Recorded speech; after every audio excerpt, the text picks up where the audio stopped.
এই বাণীতে যারা বিশ্বাস করে তারা এক আল্লাহর সামনে মাথা নত করে দেয়। গোটা পৃথিবীর কোন শক্তির সামনে ওই মাথা নত হয় না, ঠিক কি না? এই লা ইলাহা যারা আমরা মানি, আল্লাহ ছাড়া কারোর সামনে মাথা নত করব? কোন শক্তি আমাদের মাথা নত করাতে পারে?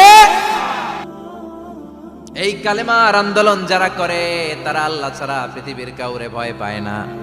আর তারা চায় কালেমার পতাকা পৃথিবীর মধ্যে যেন পথ করে উড়ে, ঠিক কিনা? বাংলার জমিনে কালেমার পতাকা উড়ুক, আমরা চাই কি চাই না? কোনো একদিন এ দেশের আকাশে কালিমার পতাকা উড়বে, সেদিন সবাই খোদাই বিধান পে দুঃখ বেদনা ভুলবে।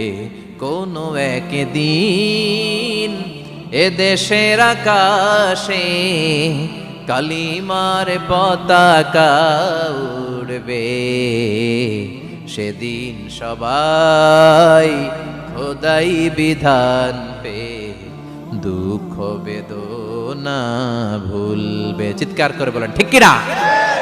এই কালেমার সমাজ যদি হয়, ওই সমাজে কেউ লাঞ্ছিত হবে না, ওই সমাজে কোনো নারী নিগৃহীতা হবে না, ওই সমাজের কোনো কাজের মেয়েরা ধর্ষিত হবে না, ওই সমাজে দুর্নীতি থাকবে না, ঘুষ থাকবে না, চাঁদাবাজি থাকবে না, টেন্ডারবাজি থাকবে না।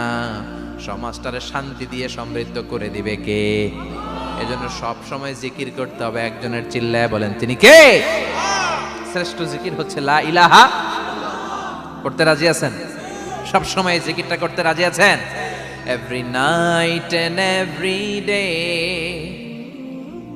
every night and every day, never forget to say la ilaha illallah, never forget to say la ilaha illallah. পড়েন, every night and every day, every night and every day, never forget to say la ilaha illallah.